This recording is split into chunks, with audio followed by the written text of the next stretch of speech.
I'm Franklin, and this is Law School Strategy, How I Graduated from Law School with a Job. How I Graduated from Law School is a series of interviews with practicing attorneys and legal professionals to find out more about their journey. The purpose is for you to hear about how other legal professionals become employed and started their career, or in some cases, relaunched their careers following law school or at a later stage in their professional career. It's not just young lawyers that we'll be talking with, but attorneys across all levels of experience and practice areas. The purpose isn't to try and prove the legal job market is perfect, because it's not, or convince you it's easy to get a job and there are tons of jobs out there, because there aren't. However, I do hope you gain some insights, ideas, tips, or other pieces of advice that can help you and your law school strategy. Because I do believe that if you work hard, follow the advice I share, you'll be closer than ever to graduating from law school with a job. On this episode, we have attorney guest Reg Levy from Los Angeles, California. Hi, Reg. And can you just start off by telling us why did you go to law school? Yeah, absolutely. Hi, Franklin. I was in a career after college that was not fulfilling my intellectual needs. And I worked in insurance. I did workers' comp insurance. I was a claims adjuster. And it was interesting work, certainly, but it wasn't very intellectually stimulating. And I found that I started liking it less and less. So I quit my job to take the LSAT and go to law school. I had thought that I was going to end up being an environmental lawyer. And so I basically went to law school to save the trees. You kind of gave us some insight into why you went to law school and what you did before law school, but can you give us some background on what your degrees were in, or did you ever think about going and getting anything to help out with your law degree besides like some people go to law school and get a double major, get like a master's degree at the same time as getting their law degree. So did you ever consider anything in addition to your undergraduate degree? Right, absolutely. So my undergrad degrees were in history and German. I had two majors and a minor in philosophy. And when I decided that I didn't like what I was doing, it seemed to me that law school was the continuation of a liberal arts education.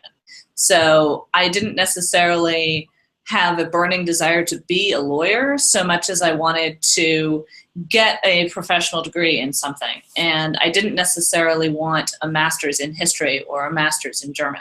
So I went to law school with that intent. At law school, I had the opportunity to take a JD MBA or a JD LLM, because I went to Pepperdine, in dispute resolution.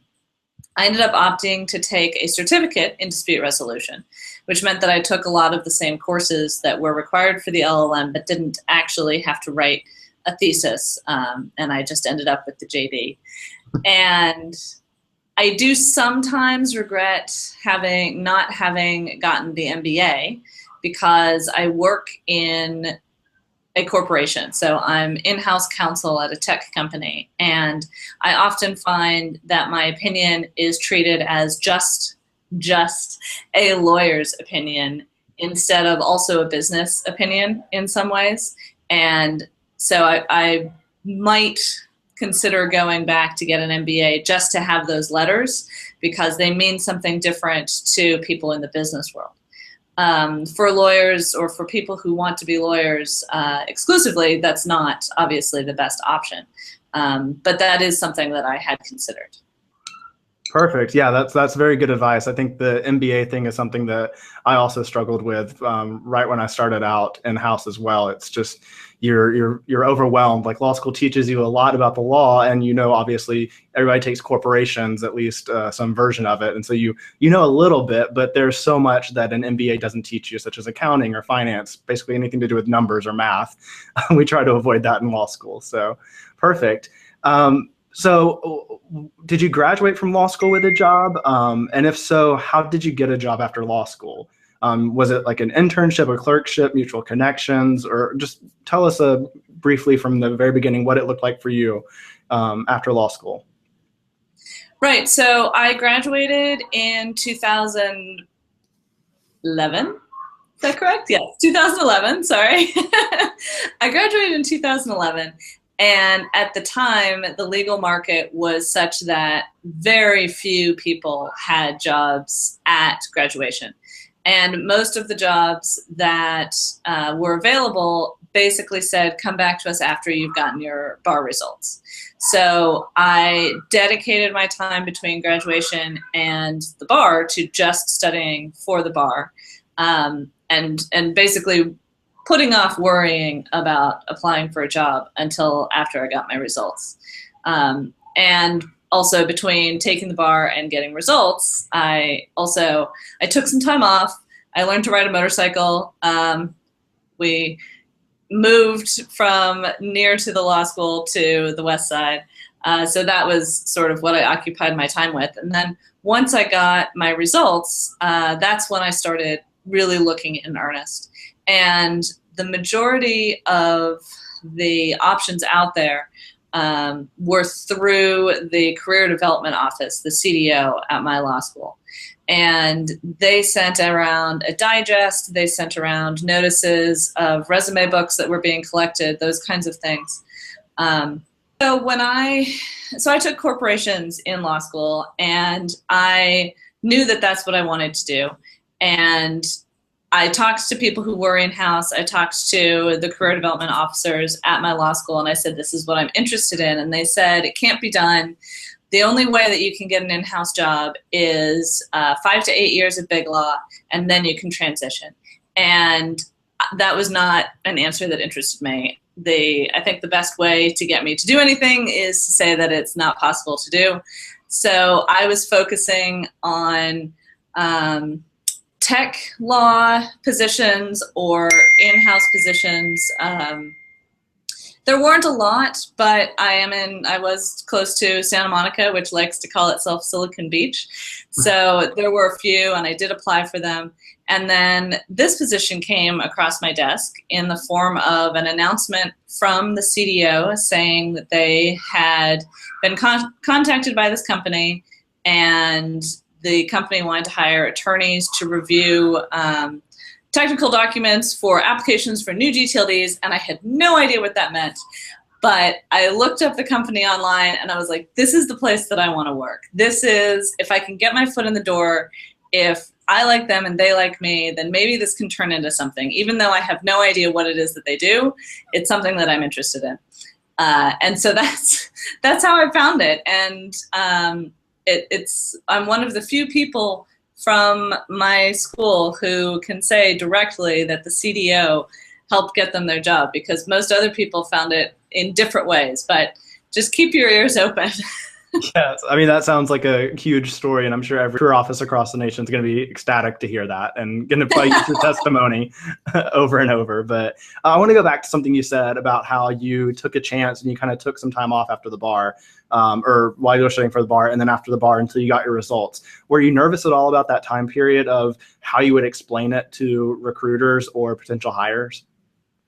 So no, I actually wasn't. Because everybody was saying, we don't care to hear from you until you get bar results, I kind of felt that I was free to do whatever I wanted. Although that said, I wasn't just twiddling my thumbs. There's a great program run by the LA County Bar Association. That's a domestic violence clinic, they call it. So they bring in student lawyers, law students, to act as lawyers and give advice to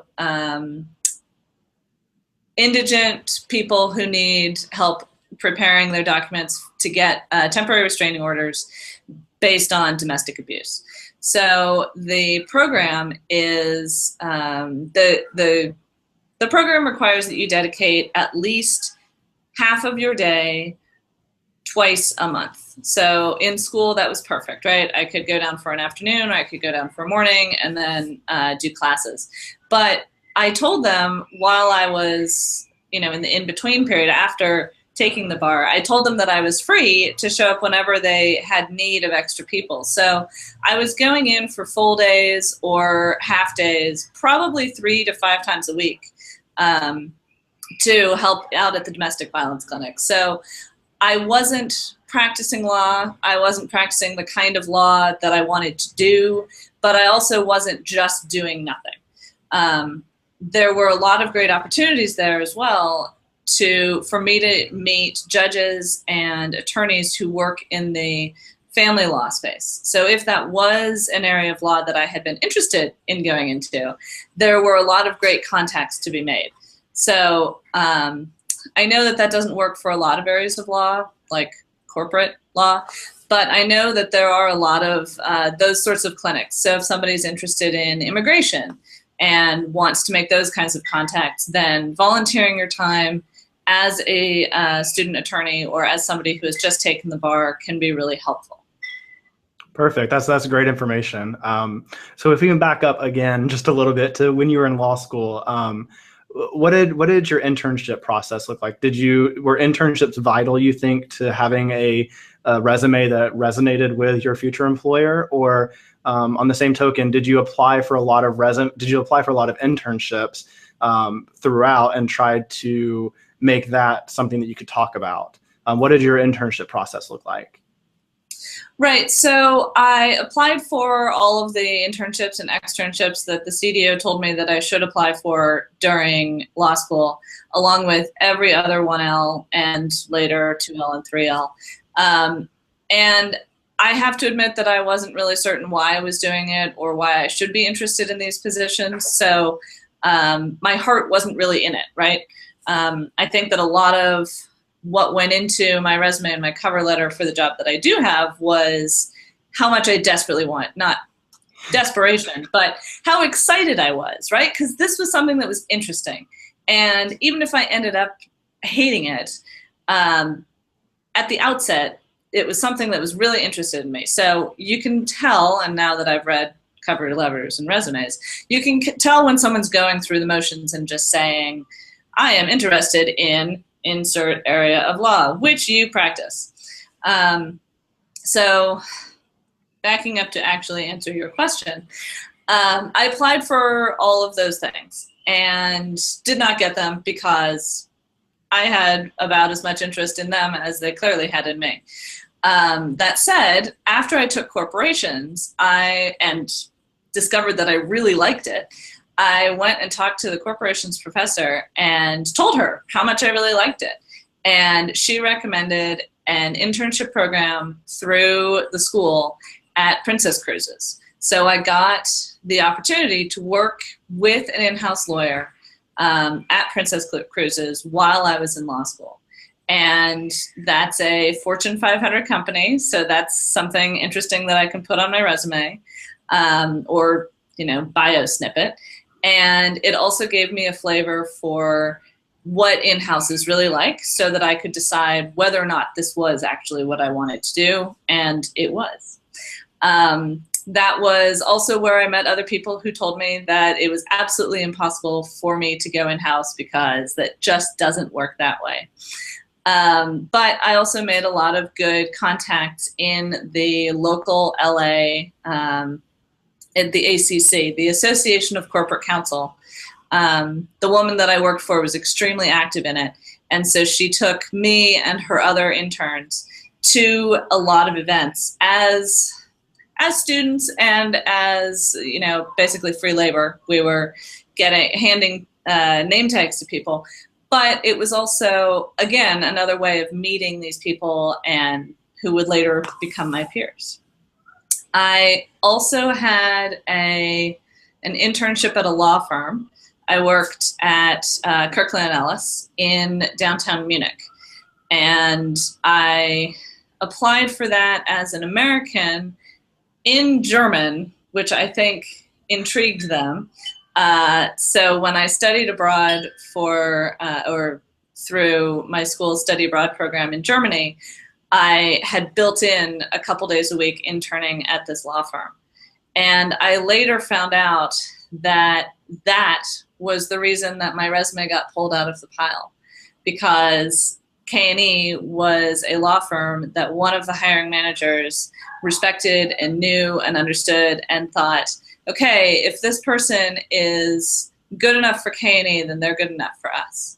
So that was disheartening to me because I thought that my credentials should have been what brought me to the fore, but it really was those sort of key names. And I know that it's hard to get those internships, and it's kind of a rat race because everybody's trying for the exact same ones. But if you can work an angle like that, right? I mean, here I was going to be in Germany saying, hey, I know that I'm an American, but I'd like to see what you're all about. Those sorts of things can really help you out. Definitely. That's an incredible story you got there. So let's go a little on the depressing side of things, or let's try to get some inspiration out of it. But when were there any times that you struggled or faced any challenges in the job search, or not just job, but maybe internship as well? But you kind of touched on that. But how did you overcome them? Oh, man, every day. I mean, we are trained that rejection is bad, and it means that there's something wrong with you or what you've done or any of that. But the reality just is that you have to send out 50, 100 or more resumes in order to get a response. And once you get that response, then you need to go and interview. And the interview is not one way. You need to be sure that it's a fit on both sides. And there have been interviews that I've walked away from and thought, I don't care if they offer this to me because I don't belong here. And I hope that that was mutual and that it was just sort of she's a great candidate for a different position. But it was very much the sense of, this is a great position for a different candidate. And once you come at it from that perspective, it's a lot easier to deal with the rejection because it's not rejection. It's not you, Reg Levy, are not good enough for us, whomever we are. It really is there's someone else who is a better fit. And that's kind of a cliched statement, and it doesn't help the people who are sending out the 50 and 100 resumes, every single one tailored directly to the job that they're interested in and all of that, but that really is the truth. And you have to have a resume that's different for each position because you want to highlight the strengths from your past positions that are exquisitely tailored to the position that you're trying to get. And that takes a lot of work. And when you're in law school, you don't have a lot of time and you have even less energy. And getting through studying and then tailoring every single resume, I don't know what to tell you. It's just necessary to put in the work. And the jobs that I didn't even get callbacks for, some of them, it was entirely my fault because all I did was just send out a resume that was standard, right? So it's disheartening a lot. And you have friends and you cry and you drink and then you do it again. Maybe you do some working out as well because that really will lift your spirits more than anything else, but often ends up being on the low end.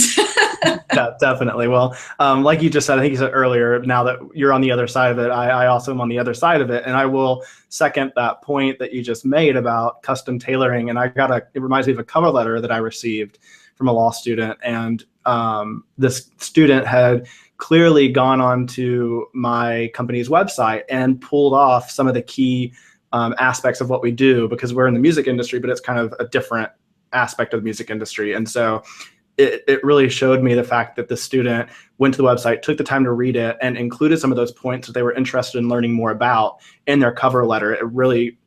It's the whole reason they got the opportunity, because it really struck a chord with me that they took the time. And I think that's so important, what you just said, and cannot be stressed enough to, it maybe not, if you don't have time to do your resume, make that more specific to the position you're applying for. At least, very least, don't use a cookie cutter cover letter. So I wanted to briefly pick up on something that you just said. And I have now gone through the unenviable task of having received resumes and reviewed them for a position that we had available. And I think I got 25 resumes for one position. And the amount of time that I spent doing the first cull and even the second cull was very, very minimal. Obvious things like, you didn't spell my name right. Not even going to take a second look. And just because there's so many for the one position, this isn't my job to hire people. My job is to do my job, and I'm hiring you because I need help doing my job. And so I'm just going through it really fast. And that's a perspective that I really didn't have before with the resumes that I sent out. And I don't know how else to impress that upon people. When I was studying for the bar, somebody told me that the people who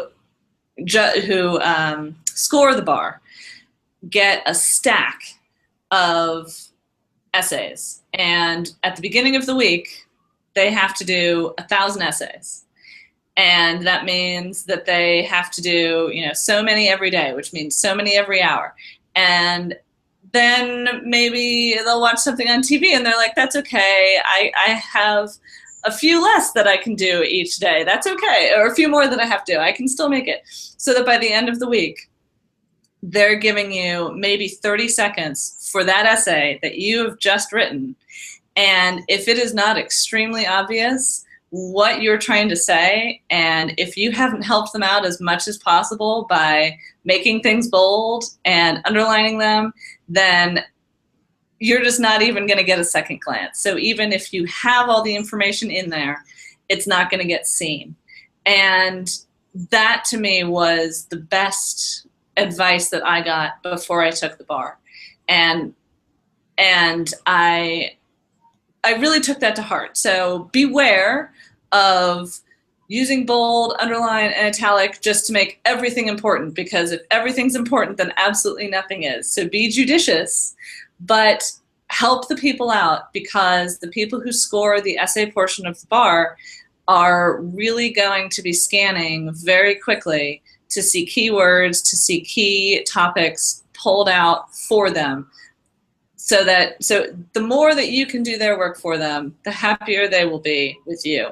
And at this point, I don't know how many states still do essay bars, because I keep hearing more and more that everybody's going multi-state. But for the essay portions that are still out there, that is one of the pieces of advice for the bar that made the best impact on me.